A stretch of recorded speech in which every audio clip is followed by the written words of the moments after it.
Ian. Dave. Welcome to Apex Adjacent, the greatest automotive podcast in the known universe, greatest music podcast, etc., etc. I'm Dave. I'm Ian, and I'm of the opinion that our intro needs to be shorter. My eyes roll back in my head and I just black out for a minute. Yeah. Yeah. Ian, you are, you're elsewhere. I am. I do have a request, or I need a status update, update. Have you injured yourself lately? I have not. I haven't either. Oh, I know, right? This bodes. So this is obviously our in memoriam podcast for the two of us. Yeah. We'll release this one posthumously. Yeah. So, okay, just doing a check-in on my boy, just making sure. Yeah. 10 fingies, 10 toes, doing okay. Mm-hmm. I do have this. I have like some pinched nerves in both shoulders. Okay. It makes my arms all tingly. Oh, well, that's not good. Yeah. No, it's annoying. Yeah. Do you think it has anything to do with you not driving a car that you're accustomed to extended distances? I do think that's what it is. Yes. Yeah. Do you want to get into that? Yes, I would. Okay. Ladies and gentlemen, I have an announcement to make. Sometimes you have to make big kind of pronouncements publicly about who you are and your life and the way that you live your life. And today is one of those days. And I regret to inform everyone that I'm a Miata Boi now. I'm a Miata Boi. I love them now. I loved them before, but now I really love them. Right. I was going to say, it's not like we hated them before. Yeah. No, I've always liked Miatas. But I had never driven before this last weekend. I had never driven like a race prepped Miata, like, fully stripped out and, aeroed up and all that. And I never driven an engine swapped one. You know what? They're pretty great. pretty good. Turns out lives up to the hype, huh? Very much so. Yes. So I drove. Champcar came to High Plains Raceway, I think for the first ever time. And the MiElan guys had asked my dad if he wanted to drive with them because they knew that the Maserati was not going to be ready. They were fielding a 2-car team and they needed drivers. And so he was like, well, how about my son Ian as well? And so we both got to drive with them. It was so much fun. Like so much fun. First of all, to just show up as a rental seat driver. Right. Yeah. And they were just like on top of everything. Like, see a dialed race team. Yeah. And they were like, they had a down. They'd been doing it a long time. Okay. So yeah, it was impressive. Their whole operation with Mike, Mark, and Patrick like knew those cars, and Jeff, like those three guys like knew those cars. And then Chad was one of the other drivers. He was super helpful on like helping me kind of understand how to drive this thing. But yeah, it was just a really fun weekend. That's amazing. I want more than anything for my boy to get seat time in race cars, right? Yeah, like that is. Me too. I agree.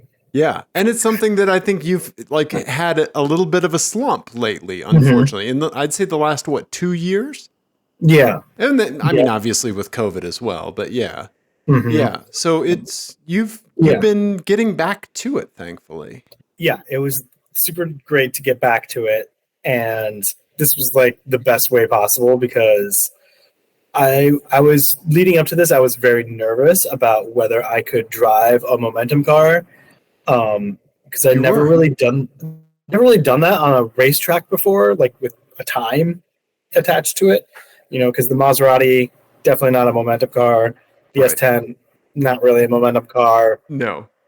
That RX-7 was certainly not a momentum car. Right. My car is not a momentum car. Like I've never really done that before. And this thing has a bunch of aero on it as well. Like huge front splitter, like shaped they have like if you can, I don't know if you can zoom in, but the fender behind the rear wheel, they pulled that fender out. Oh, okay. So it's like it has a big gap there to like evacuate all the air behind the front wheel. Oh, okay. Oh, yeah. Look at that. Okay. Really smart way to do it. They just stood off the fender instead of Yeah. trying to like shape the door or something. Sure. Sure. So it was like really well put together, and it had the Ecotech 2.4 in it, naturally aspirated. So it had a bunch of torque. Yeah. And so it was easy to drive from that standpoint. And it just did exactly what you wanted it to do. Like the Aero made the braking so stable. Okay. Even at high speed, I think I was hitting like 108 miles an hour on the back straight. Okay. Which is, That's about great right for a little 2.4 liter normally aspirated car at altitude at 5,000 something feet. Yeah. With Aero drag, right? Yeah. Really not too bad. Like we were pulling on a lot of other cars. I mean, that's not much slower than I go in my car on the straight. Yeah. Yeah. I mean, I hit like 111 in the Vigan. Yeah. Right. But then you get to turn 4 and you can actually like go through it. Yeah. Yeah. You don't have to come to a complete stop. I was doing so that was the other thing. So I found out later that I was doing like 90 miles an hour through turn 1. Oh, wow. Really? Yeah. Like that's like a straight 90-degree turn. This thing moves, man. This thing is so much fun. Okay. So Chad, one of the other drivers, suggested that, just like start when you're trying to figure out how fast you can go through the corner, and this is good. He was like, this is good advice, even if it's not a momentum car, is, just get all your braking done in a straight line and drive through the corner. Don't worry about trying to figure it out with your braking. Okay. Figure it out by driving through the corner. Like just get back to throttle before you turn in. Gotcha. Okay. So I ended up keeping that with turns 1 and 4, which are kind of like the fast kind of corners on the track. And I did that basically all weekend, and was within a couple seconds of everybody else. Yeah. So yeah, it was awesome. It was great. I have a lot of questions, a lot of stuff. So first of all, I knew you would do well. Thank you. Remember when I said you're going to do great? Like you pick up stuff mechanically so quick, right? And you're correct. The last momentum thing that you've done is go-karting, right? Right. Yeah. But you're so good at that, right? Like, and you're so good at just picking up stuff on the fly. Like, I knew you would do good, and here we are, right? I mean, I will say it took me I got to drive on Friday. Yeah. The test day, and it did take me like a full session, sure, to kind of retune my brain and try to figure out how to approach it. And by the end of Friday, I was not going very fast. Sure. I didn't really find speed until I didn't really string a full lap together until Saturday. Okay. I mean, there's people that go entire races without figuring it out. Yeah. Well, I mean, I have several times before because you're just too busy managing things. Yeah, you're busy managing mechanical bullshit or whatever. Yeah. So yeah, it was nice. Dude. It was nice to not have to worry about that stuff and just concentrate on driving. That's so great. That's so great. Yeah, and the other really cool. I was just gonna say the other really cool thing is they had Race Pack hooked up to the ECU. Okay. And so they were like running like an Android tablet, and so it gave you like the predictive lap times and stuff. Yeah. Which I've driven with those before, but it also recorded. They had it recording data, so I could compare Chad's fast lap, fast lap, with my fast lap, and then you could do like an overlay, and so I could see like, oh, I am braking way early here. Okay. I'm actually faster on this section of the track. Yeah. You know, like it was really, really cool. And I've never had instruction or anything like that. So I've never had data to like look at and kind of like say like, oh, this is what I need to work on. Yeah. So that was super helpful to figure out some of that stuff. Like, you know, and you could see the differences in our driving styles too, because like my minimum speed would be way slower than his. Okay. On like pretty much every corner. But on some corners I would get a way better exit. And so by the end of the next straight, I would be faster. Yeah. It was just really interesting to do that comparison, like corner by corner, and all of that. Yeah. That's awesome, man. That's so great. Yeah. Yeah. Yeah. It was really, really cool. So and the track was pretty sparse. There were only 21 cars running. Yeah. For a 2.5 mile course. Is that how long High Plains is? 2 point 2 something. miles? Yeah. Yeah. Right. Yeah. I mean, only 20. Like we have way more traffic on a track day. Oh yeah. There was times on Saturday where I was like, am I doing something wrong? Yeah. Is there a red flag on the course that I don't know about? Yeah. Right. Did everybody go home? Because I haven't seen anybody for a while. Is this a Jacob's Ladder scenario? Yeah. It got weird for a little bit. Yeah. It was unfortunately not very well attended. Yeah. Which is unfortunate. Yeah. Yeah. I will say there is one funny thing I had that, you know, like sometimes you like catch yourself thinking a thing and you're like, that's hilarious. Like I'm an idiot. Yeah. When I was driving around and like half the field was Miatas, of course, right? Sure. Of whatever, of varying degrees of modified. You know, obviously it's a race series, so they all have roll cages. But every time I see a Miata, I look to see if there's a roll cage through the rear window, just because like when you're driving around on the road, you always every once in a while you see one with a roll cage, and you're always like, oh, interesting. Yeah. And I thought that when I came up behind a Miata during the race, I was like, oh, roll cage. And then I was like, what? Wait, I'm in a Miata with a roll cage right now. The thing you need to be noticing is if it doesn't have one. Right. Yeah. Yeah. Yeah, that would be the weird thing here. Yeah. Yeah, I don't know. Yeah. No, I get it. Yeah, you're conditioned to look for that, right? Like, yeah, that's muscle memory at that point. Yeah. Yeah. And then I like admonished myself. I was like, I should be paying more attention to what I'm doing. It's a momentum car. You had time between turns, right? Yeah. Yeah. Yeah. I mean, the car looks amazing. It's got this yellow and blue colorway that is fantastic. Is that their other Miata behind this picture, or because they only ran one car, right? They ended up running so one. they have a green and yellow one that's like done up more like classic Lotus colors. Yeah. So they told me that the name, the MiElan thing is, that when they were developing the Miata, when Mazda was developing the Miata, it was based on the Lotus Elan. Oh, okay. For it. So that's kind of how they do the tie-in between Lotus and the thing. So the green car is they were working on it, and they couldn't figure out what was going on with it. Like the clutch kept slipping. Oh, okay. And so Patrick brought it in. He had only paid for the morning session, so by the time they changed the clutch and everything, it was the afternoon. So they were like, well, you paid for the whole day. Can you go test it real quick? Okay. And I was like, yeah, sure.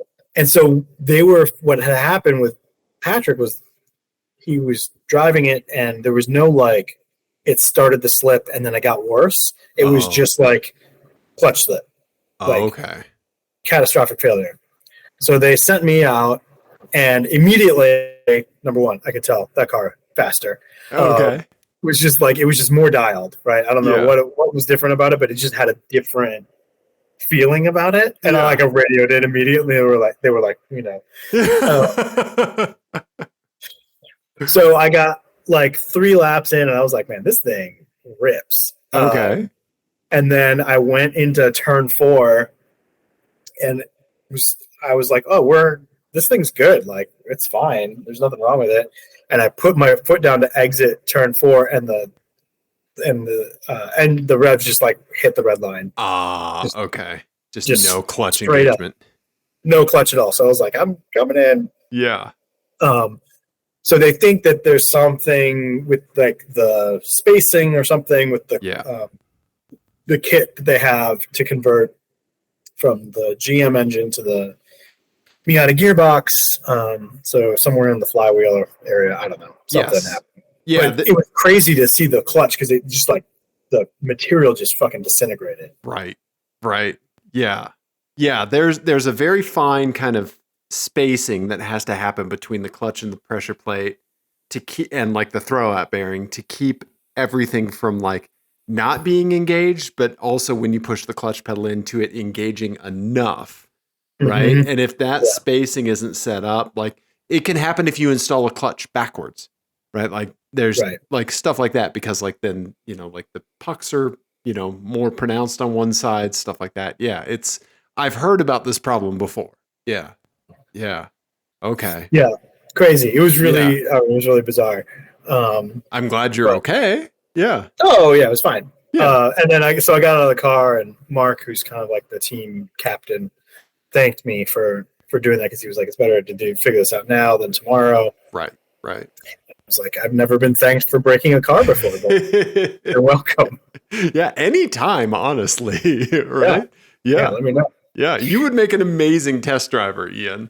Yeah, I really enjoy it because I do like just trying to think about like how things are feeling and everything. And so then Saturday we got 4th overall, and first in class. Yeah, on Saturday, and then Sunday we were running pretty well. So Jeff was in the car. We were going to do short stints because obviously now we had like 6 drivers, right, and only one car, so we were going to do like really short stints on Sunday. And Jeff was in the car and was not feeling particularly comfortable. He was getting really frustrated with like not being able to shift it or something. Okay. And so he brought it in, and I got in, and immediately I could tell like something was amiss. Like it was not the same car. Yeah. And like I couldn't shift into 4th gear cleanly anymore. And at first I thought it was maybe like the clutch was slipping or something like that, but it wasn't. It was just wasn't getting into gear, and it was popping out of 3rd every once in a while. Okay. And I could solve it by double clutching, which okay. I don't know if you've ever tried to double clutch at speed before. No. Describe what double clutching is for anyone who doesn't know. So double clutching is you depress the clutch pedal, you take it out of the gear that you were. So in this case, it was like going from 3rd gear to 4th gear. I would have to double clutch. So I'm in 3rd gear. I put the clutch in. I put the gear stick into neutral. Right. I take my foot off the clutch, then re-engage the clutch before putting the gear lever into 4th. So it basically like if you have broken synchro meshes, it like resets things. Yeah. And so I was doing that all around the lap, and I had to completely. I basically got like 3 laps to just completely redo all of my shift points. Right. Because I was also then holding gears for longer to avoid having to do that. Yeah. So it was weird. And so I got it back, and I ended up like my best time on Sunday ended up being like half a second off of my best time on Saturday. No way. Which was great. But then we had planned on, so High Plains does this thing. Champcar started doing this thing where they do like kind of like F1 does the virtual safety car. Okay. Where they make everybody go 35 miles an hour while they do like hot poles or whatever. High Plains doesn't have an infield, right? They don't have any infield roads. So to get, the corner workers are out there for 8+ hours. To get like lunch to the corner workers, they take the ambulance out. Oh, okay. So they put everyone on 35 miles an hour. And so Saturday that happened, and everyone in the paddock freaked the fuck out because the ambulance was going out. Right. Right. And then Glenn had to come make an announcement. They're just taking them lunch. Everybody calm down. Relax. Yeah. Yeah. So then Sunday we were like, okay, well, this is the window. If we don't know exactly when it's going to happen because they wouldn't tell us. Right. If you see that 35, just bring the car in. So okay. We'll do a driver change. So I brought the car in, and we were getting the other driver strapped in, and it was like, then all of a sudden I could hear Mark be like, "Okay, we're done." Oh. So apparently, what happened was we broke an engine mount or something. Something happened with the engine mount, and it was basically making it so like I couldn't shift, right? Because everything was right. Everything's out of alignment. Yeah. Everything was out of alignment. So that was why I was having a hard time shifting. And it got so bad that it sheared the exhaust off the manifold. Yeah. Okay. Right. Because the exhaust system is bolted to the car, and then the engine isn't, and then moving around. Right. Right. So it sheared, and they didn't have another manifold. So that was it. Okay. But still, yeah, super dude. fun weekend. Yeah. I was watching your times, and I was watching times and texting you, asking how it was going. You responded after you had gotten out of the car, and it turned out I was watching your times. Your times were amazing. You were pulling like 2:13s. Yeah, which is the fastest I've ever been around that track in anything. Yeah. And I was really happy with how consistent I was. Like I was pretty consistent and was dealing with traffic okay. And that was another thing I was nervous about was, not just can I like maintain my speed through a corner, but can I do it in traffic? Because that's a whole other thing. And it really wasn't as, you have so much grip that you have options, like where you want to put the car and stuff. And this thing has enough torque that it's not like, if you have to go through a corner slow, you're completely screwed. Yeah. So yeah, it was such an easy car to drive, and just like, the team was super supportive and helpful. That's so great. It's rare to, I don't want to say it's rare, but it's not a given that people who are fast are also going to be nice and helpful. Yeah. And patient with like the million questions that I had. Sure. So yeah, they were awesome. That's fantastic, man. That's fantastic. Yeah. So mechanically, for anyone who doesn't know about these Miatas, I learned a lot when you told me what it was. So it's a GM 4-cylinder that basically you could go into any junkyard and find like 30 of them. Specifically, you want the 2.4 liter Ecotec 4-cylinder. It's available in so many different cars. And the big reason for this over, say, something like a Honda K-Series swap or something like that is really like parts availability, super crazy cheap, but also cost. You can do this for about half the cost of what it would take to K-swap a Miata. And reliability, that was the other thing that Mark brought up to me, was like, with a K-swap, you're, especially for an endurance series, the K-swaps, you're running in that like 7,000 to 9,000 RPM band all the time, because that's where the power is. Right. Whereas we were shifting this thing at like 5,500 RPM. See? Right? Yeah. That just cycles on an engine, period. Right? Easily made 2 hours on fuel. Okay. Okay. I did a full 2-hour stint on Saturday and didn't use all the fuel. Okay. I think the only things that we struggled with really were tire temperature. Oh, Saturday was hot. I was out autocrossing on Saturday, and there was no air moving in Colorado at that time. It was just like everything was still. So the tarmac everywhere across the Front Range out east just heated up and just stayed hot. Yeah.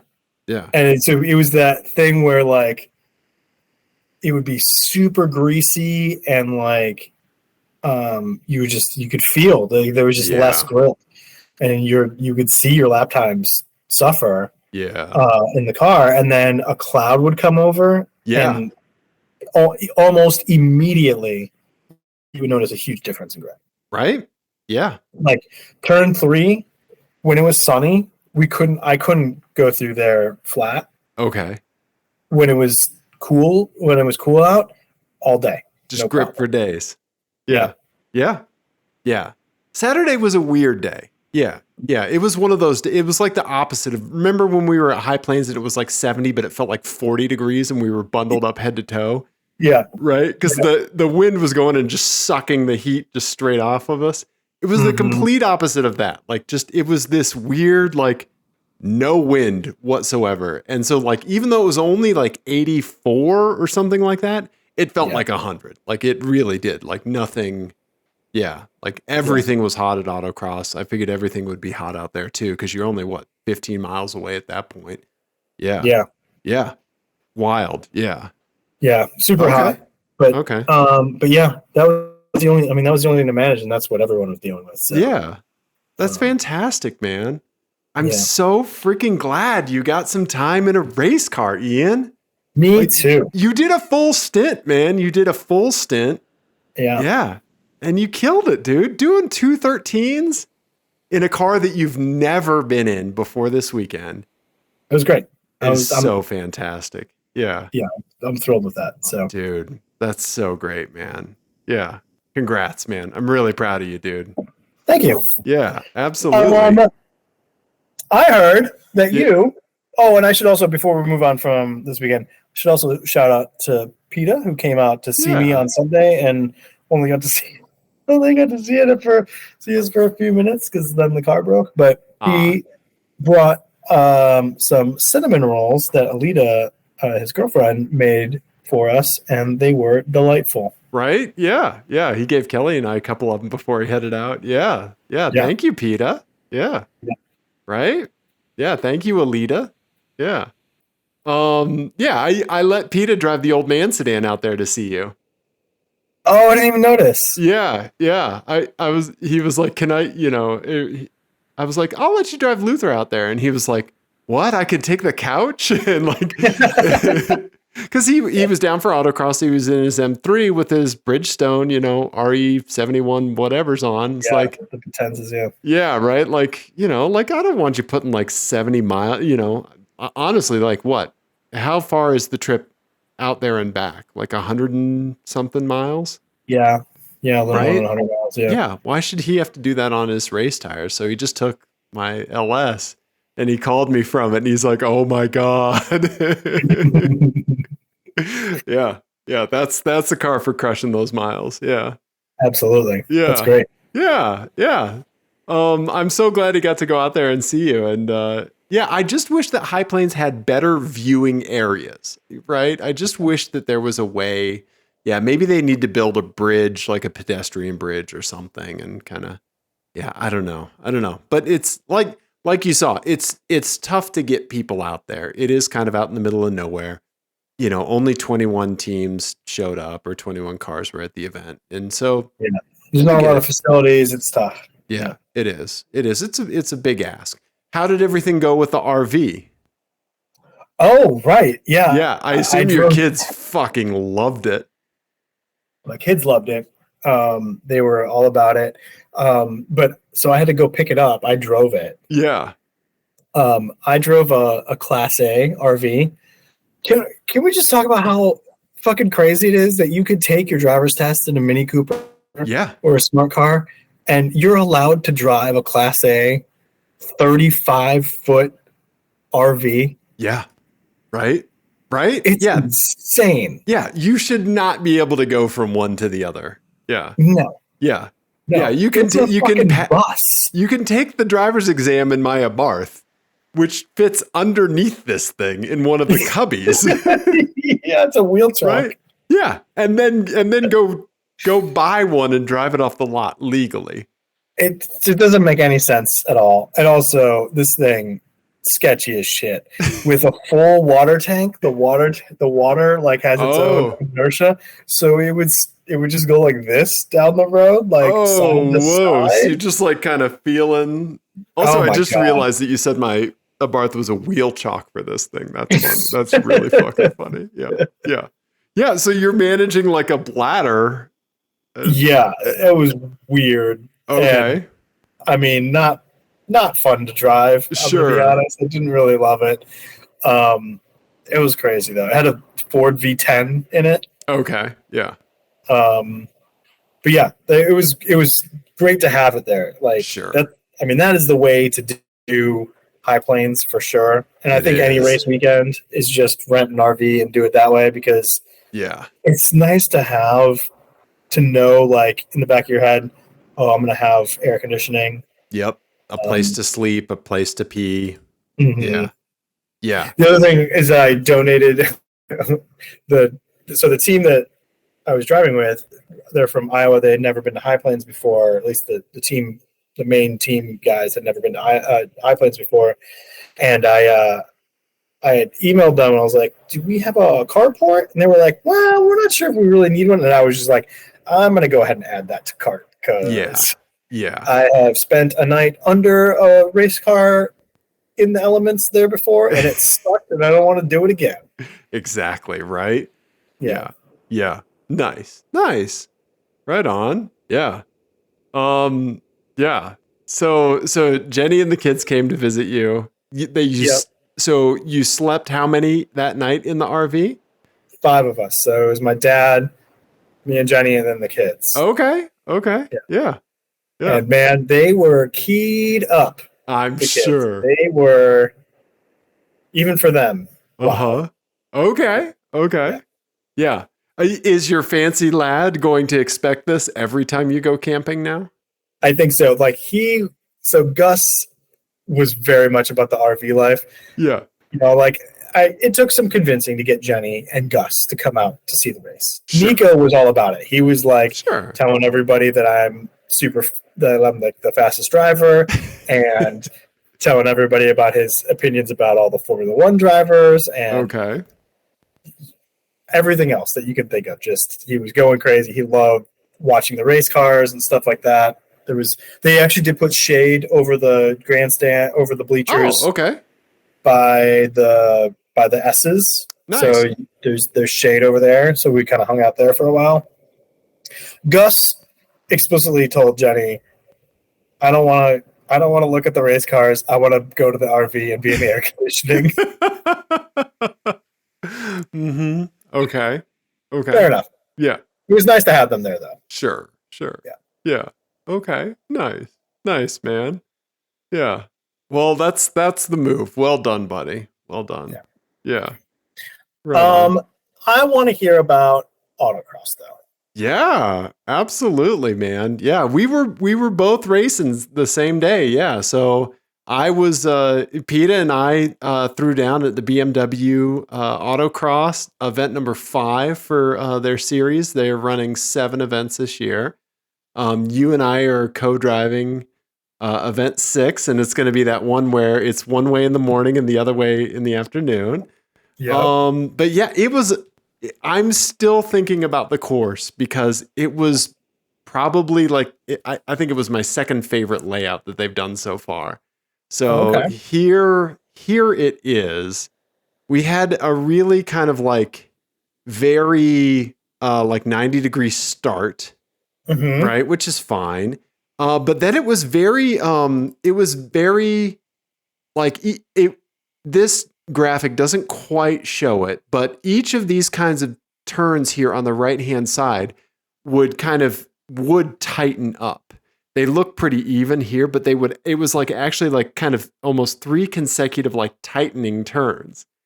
And in the Abarth, I'm able to get the back end going and then have it catch when it's tight and kind of just keep toot scooting. Nice. And then there was a very short slalom here. And then this is the part that I couldn't figure out until kind of the end of the day. There was a turn here that got pretty tight. They ended up modifying this a bit from the graphic here. They put this as a double cone instead of just a single cone apex. And it was so easy to overcook it coming into this slalom, where you had to come in on the opposite side. And so the first few times out there, I hit this slalom and by the second cone, I was just about to spin because I was going way too fast.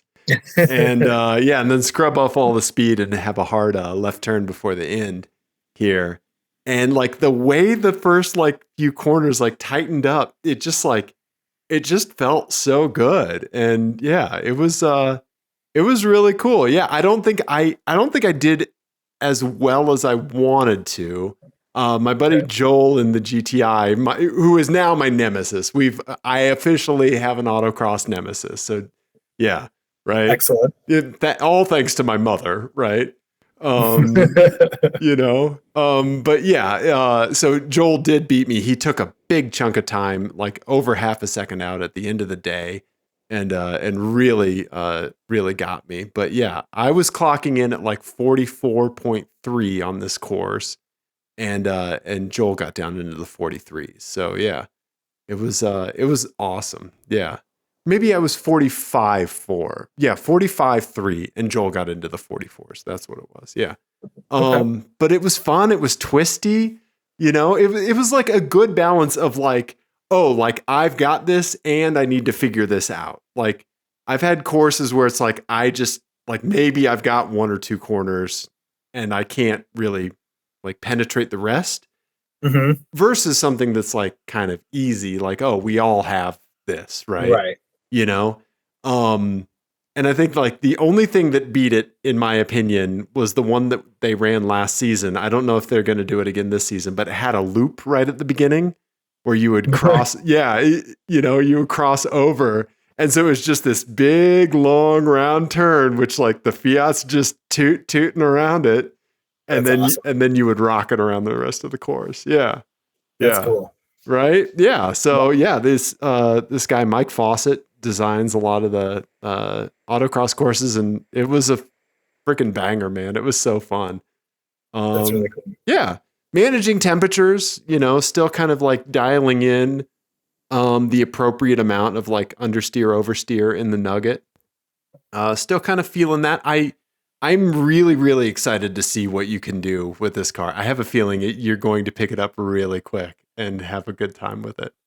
I think. Yeah, I'm excited. I'm excited to drive it now that it's like, yeah, like so different than it was last time I drove it. Yeah. Yeah. I have a feeling I'm going to way overcook it the first time I get into it because I'm used to no grip, and now it's going to have lots of grip. But it's going to have a lot. It's going to have a lot. Yeah. Yeah. But hey, right. That's what it's for. You're going to have an awesome time. We're going to have a good time running together. But yeah, it was a really solid weekend, a really solid course. I threw my 360 camera on a few different people's cars. nice. I threw it on Peter's car and got a good video of him. And yeah, some other really, really nice folks, Hannah and Jeff out there. So yeah, I'm going to send them videos in a little bit here. And yeah, it was a good time. I ended up pulling the shift of early setup. So I had to get there at 6:30. But once I helped with like all the early setup, I primarily set up all the cones and stuff for the grid and just like, ran to put bunches of cones out. Once I did that, I was done for the whole day. So I didn't have to shag cones on course. So that let me ride with PETA for a run, put my camera on some folks' cars, like do all that kind of stuff. And so That's smart. That's the way to do it. It seems like. Yeah, I'm gonna ask to do that more often. Yeah, because it was a good time. And then like everybody likes to have a video of their car. Mm-hmm. Yeah. So, yeah, lots of fun. It'd be interesting to put some like cars side by side to see just like how they go through lines differently and stuff. You know what? That's a great idea. I can do that. Yeah. Yeah. Yeah. Right. Yeah. So yeah. There were some fast folks out there. I think fastest time was down in the 39s. And so, those fucking Audi TTRSs, man. And also like, the people driving them are really freaking good. So, yeah, a guy with a TTRS just dominated. So yeah, it was a great day. Great day. That's awesome. Yeah, man. Yeah. So, so when you have like really sticky or really hot tire temperatures, yeah, do your tires get greasy too, or is that more like through repeated use that they get greasy? They get greasy. Yeah, okay. They get greasy. So I have a sprayer and I wet them down. Yeah. Yeah. Yep. Yeah. Okay. Yeah. Okay. Yeah. That makes sense. Yeah. Right. Yeah. But sprayer's an essential part out there, man. Yeah, because I mean, you're just on a brick of tarmac. There's no shade. Yeah. Yeah. Yeah. But it's hot. It is. Yeah. Yeah, I can't wait for us to dual drive it. We're going to have such a good time. Yeah. Yes. I want us to both rent helmets instead of bringing our own, because their rental helmets are the open face ones. Okay. Yeah. And so when we make videos, because the last time we made a video, but I didn't even like put it up because it's both us just in our fully covered faces. Like, well, rest assured, my face is going to look very fat in that open face helmet because it's going to be cheeks squished. Yeah. Everyone does. It's fine. Yeah. Yeah. We'll get extra small helmet for you, buddy. Yeah. Yeah, but yeah. You and I, motorsports and weekend, man. Yeah. I know. Dude, I'm talking about cars. I know, right? I'm so happy that you're a Miata boy. Now that you're a Miata boy, how do you anticipate your life changing? I already said I'm going to come over and cut even deeper V's into all your V-necks. Yeah. Well, I mean, obviously the first thing that has to happen is I'm going to have to say goodbye to my children. They don't fit in a Miata. Right. It's, sad. Sacrifices have to be made, though. So that's going to be number one. And, I mean, I will say, and you know this just as well as I do, that we see a fair number of people driving Miatas in Colorado in the winter with just a full studded setup. Like, they're just out there fucking doing it. And occasionally you'll see someone studded snow tires, snow top down. Yeah. Those are the real heroes. Right. Yeah. Yeah. Those are my role models. Yeah. So any other ways? Like, do you anticipate like the soundtrack, like the music that you listen to changing? Are you going to be an EDM club kid now? Like, walk me through this. I don't know. I don't know what the Miata, because I thought about trying to do my album of the week to be Miata themed or whatever, but it's hard to pin that down because I feel like it's either like boomers, right, or like grid life music, right. It's like either classic rock or grid life music, and I don't really listen to either one of those that much. Like there's more. There are a non-zero number of Miatas that have had the same like Eagles greatest hits CD in it since like 1999. Right. So I don't know. Okay. No. Okay. Yeah. I think I just have more momentum now. I think you do. Life in general. Yeah. Less breaks. Yeah. Mm-hmm. Yeah. Okay. Nice, buddy. The breaks they had on that thing were ridiculous. Nice. They were so good. That's so great. Yeah. Well, speaking of album of the week, let's get into it. Ian. Okay. I want to know what your album of the week is. Okay. My album of the week, last week, we did one that I think was very Dave friendly. Appreciate it, buddy. This week is going to be much less so, I think. Because I think I know that you don't like this band, but this album just brings me comfort. I wasn't crazy about going on this work trip this week, to be honest. Okay. So I just needed some comfort food on the plane. And so I put on just a comfort food album for me, which is Wilco's 2004 album, A Ghost is Born. Okay. This is definitely my favorite Wilco record. It's the least country of their records. It's the least like alt country sounding of theirs. It's a little more like distorted guitar and that sort of stuff. And the first song on this record in particular is my favorite Wilco song. It's got this like insane guitar solo that's just very like visceral, and like the lyrics are devastating. Okay. And it's called that song is called At Least That's What You Said. It's basically about a marriage breaking up. It's like, I don't know if you ever saw that movie Marriage Story. Did not. Yeah. But I'm aware of it. Blue Valentine. I love to watch a sad movie. Ooh. Blue Valentine Valentine, Marriage Story, those sorts of movies. That's what this song is. If you read the lyrics, yeah, it's really good. Wow. Okay.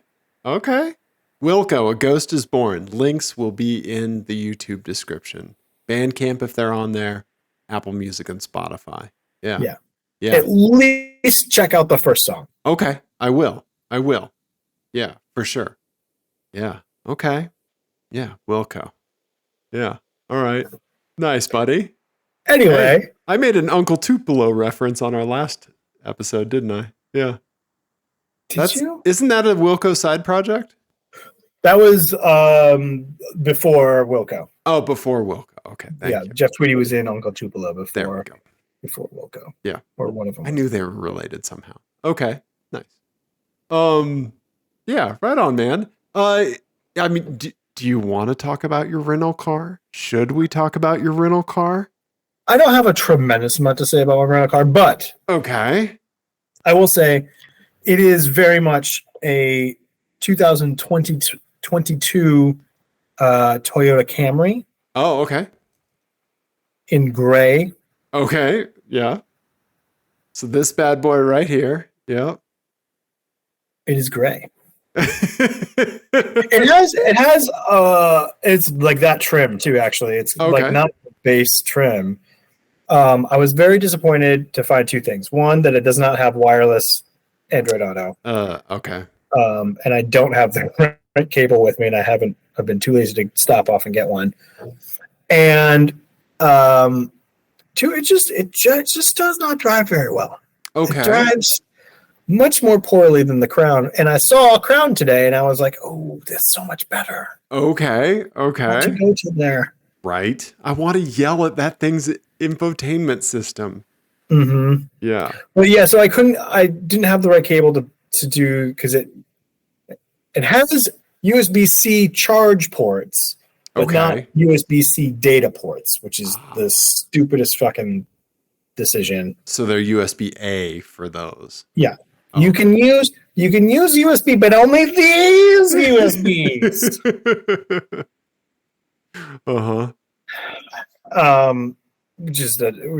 And of course they're not labeled. They're just ports. Okay. And only one of them is apparently the correct one.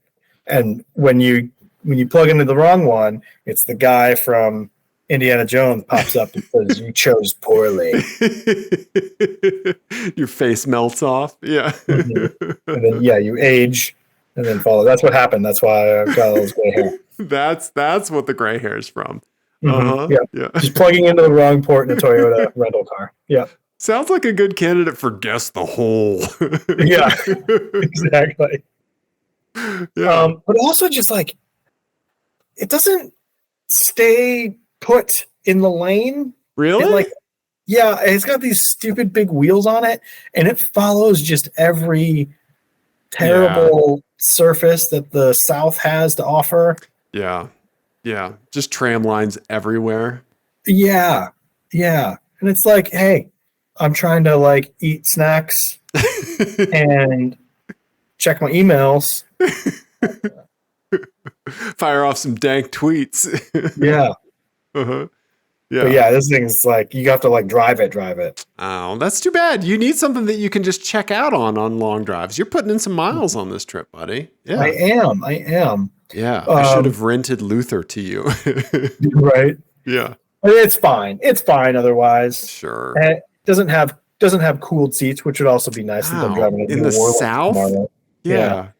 Ugh. Yeah, that should just come standard in a certain part of the country. Yeah. Yeah. And if not, there should just be an employee there with a straw stuck through the back seat. Yeah. Yeah. Yeah. Uh-huh. Yeah. Uh-huh. That's not how COVID started. No. Just in you're either going to start a pandemic or a class war with that. Yeah. Yeah, exactly. One of the two. Yeah. Okay. Well, you have some more time to spend in the Toyota Camry. I'm sorry. I'm sorry that it's not as effortless as it should be. Maybe I'll fall in love with it. You never know. Oh, I think we know. Yeah, I think we know. Yeah. Yeah, I think that a vehicle has to be much more away from the Peter Frampton unit of music, from the Yes. Toyota Camry unit of car in either direction in order to get affection, right? Yeah. I didn't intend for Well, that to rhyme, but it did. yeah, and it didn't help. So I texted Matt Murphy, Yeah. our good friend and fellow Miata boy. Yep, that's right. That I am a Miata boy now, and he called me and he was like, "So are you driving a Miata right now?" And I was like, "Nope, driving a Toyota Camry across Mississippi." He was like, "Ooh, Yeah. sorry." Oh, stings. Yeah. Okay. Yeah. Nice, buddy. Nice. I think it's not how. What I'm saying is, I don't think it's helped by the comparison of the last thing I drove was a race prep Miata on a racetrack, and now I'm driving, across the entire state of Mississippi in a Toyota Camry. You have had like I don't want to say holy trinity, but like one hell of a trifecta, like hat trick of cars: a Class A RV, a race prep Miata, and then just a Camry. Yeah, right. I mean, like that's all of automotive right there. Like yeah, that's everything. it's a pretty wild combination, honestly, in like a 48-hour period, and then I also had my car sprinkled in there. Yeah, right. I don't know. Like I'm trying to think of something that could just like make that mix weirder, like a Galanda wagon 6x6, maybe. Like I don't know, like that. Yeah, an M1A1 tank. Yeah, I don't know. Yeah, a fucking helicopter. I think that's the only way you could like really add variety to that. Right. Yeah, just bring in another axes, Yeah. Right on. Well, I wish you and the Camry the best of luck. I know your time will be short. So take some comfort in that. Yeah. It's a difficult relationship, but we're gonna make it through, I think. Yeah, for a bit. Be a counselor. Yeah, just feeding. We're staying together for the kids. There you go. Which in this scenario, my luggage. I was gonna say, is there a Toyota Igo out there that like that like just like last it heard from you, you went out for cigarettes? Mm-hmm. Uh-huh. Yeah, he went out for unleaded, and we never heard from him again. Nice. Yeah. All right. Well, Ian, I have a license plate game for you. Is there anything else that I'm missing? What else do we have to talk about? I think that's it. We talked about nothing but cars. Nothing but cars. Yeah. A little bit of potential bodily injury and maybe some weird nerve tingling with you. I hope you're okay. Yeah. It's fine. All right, buddy. I have a license plate game for you. All right. Oh boy. Yeah. This one, Ian. All right. It is called Better, Faster, Stronger, Smarterer. Ooh. Okay. Better, faster, stronger, smarter. Yeah, is this Daft Punk themed, or am I going to be disappointed? I think you're going to be disappointed. Okay. All right, here we go, Ian. Better, faster, stronger, smarterer. Here you go. All right. Okay. All right. So we've got a Volvo XC70. Yep, in black. Yep. Got some stickers on it, transformer sticker maybe. Yeah. Then we got an Audi Q5. Yep. And then a Toyota Highlander. Yep. Oh man, we got some zoomies in the hand to do. But first, the license plates are Cellist. IEDUC8. I educate. Oh my God. There you go. No, that's okay. Yeah, it took me a while to figure it out. Didn't educate me either. And then Iron Mom. Okay, I already have one thought, but let's do some zoomies and handsies. Let's start with the Volvo. Okay. All right. You've got an Autobot sticker up there. And then I will say this is a triathlon themed sticker that's not coming through. And then this is a triathlon themed license plate frame. Okay. All right. That's splitting with my preconceived notion immediately, but okay. All right. Okay. Then down to the Q5. Not a whole lot to go on there. Right. Got the 2-liter turbo. That's about it. Right. Okay. And lastly, plot twist. Yeah. So this is what I thought originally. So this has an Iron Woman sticker on it, and it says 140.6, which, okay. We get it. You run. I Heart the Colorado Symphony, and something that says OBF. Yeah, I don't know what the OBF is. Yeah. And a broken license plate frame. Oh, yeah. Yeah. Okay. And a big dent. And a big Toyota dent. Yeah, big Toyota dent in the tailgate of the Highlander. Yep. Okay. Let me see them all together. So here's my problem. Is that I'm a little concerned about teachers being able to afford either the Volvo or the Audi. Iron Mom, my first thought before we even saw the stickers was that went to the Highlander, because that just seems like that seems to fit with like the type of person who gets real into triathlons. Sure. And that becomes their whole personality. That car sort of fits. Right. So I'm going with that. I'm going to say Iron Mom is on the Highlander. Okay. I'm going to go I Educate on the Volvo and Cellist on the Audi, because I think classical musician Audi with no other stickers on it just seems to kind of fit. And I feel like the Venn diagram between a cellist and a triathlete is probably pretty small intersection. Okay. All right. So I think I Educate is the red herring triathlete up at the top. Okay. And Iron Mom is at the bottom, and Cellist is in the middle. Okay. All right. Are you ready for the answers? I'm ready. Ian, you got none of them right. The Iron Mom is on the Volvo. I Educate is on the Audi. For some reason, they're stealing from their school to afford that car. And Cellist is on the Highlander, and the Highlander has triathlete stuff and the Colorado Symphony thing. So which one could it have been? The Symphony on there. The Symphony was on there. Yeah. Oh, I'm such a dummy. No, but it had triathlon stuff and the Symphony thing. So I skipped right over that. Also, which car could fit a cello the best? Probably the Volvo. You know? Yeah, I don't know. Right? Huh. Yeah. Well, my game. Well, thank you, Pat, for sending Iron Mom. Thank you, Ed, for sending Cellist. Yeah. And then I had the luxury of seeing I Educate myself in the Costco gas line. So where they were springing for premium. So thank you, Ed. Thank you, Pat. Really appreciate it. So I think what we're saying, what we can conclude tonight with, is that we are overpaying our teachers. All right. Thanks, everybody. Good night. Exactly. The Apex Adjacent podcast takes a bold stance in saying these teachers have had it too good for too long. Right. Yeah. Exactly. They've been having to buy their own school supplies, and they do. They have enough money to do so. Yeah. Yeah, they're all Louis Vuitton notebooks. Right.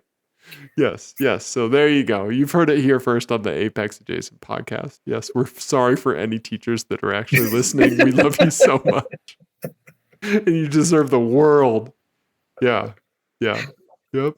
Okay. All right. Well, yeah. Plot twist. Yeah. I screwed that one up real bad. No, that's okay. That's all right.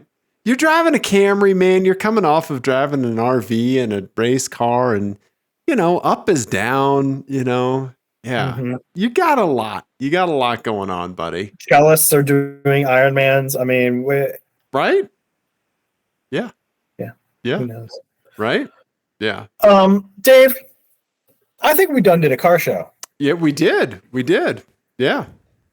What should the people do? If they want, they can sign up for our Patreon. The link is in the YouTube description. We had a new Patreon person sign up. Your shout out and some stuff will be coming to you in the next episode. So literally, some people have done it. Yeah, they have, and I don't think anybody's canceled yet. Wow, I know, right? Yeah, I would have lost money on that bet. Let's see here. So sign up for our Patreon. Also, if you can't sign up for our Patreon for some reason, it doesn't matter. You don't have to tell us the reason at all. Just send us an email at apexadjacent and just say, give me all the Patreon stuff. We'll give it to you. Yeah. And there you go, including the shout out. Sure. Why not? But we appreciate you supporting the show. We only have one Patreon tier and it's only $1 a month. So there you go. Let's see here. Listen to Ian's album of the week, Wilco, A Ghost is Born. Send us your vanity plates and there you go. Yeah, I don't know. Let your friends drive your cars, because in the same weekend, Peter drove the Abarth in its new form and Luther. And so, let your friends, let your family drive your car. It's always great to see somebody else experience it, Yeah. Right? Yeah. Absolutely. Everybody, thank you. We love you. Goodbye.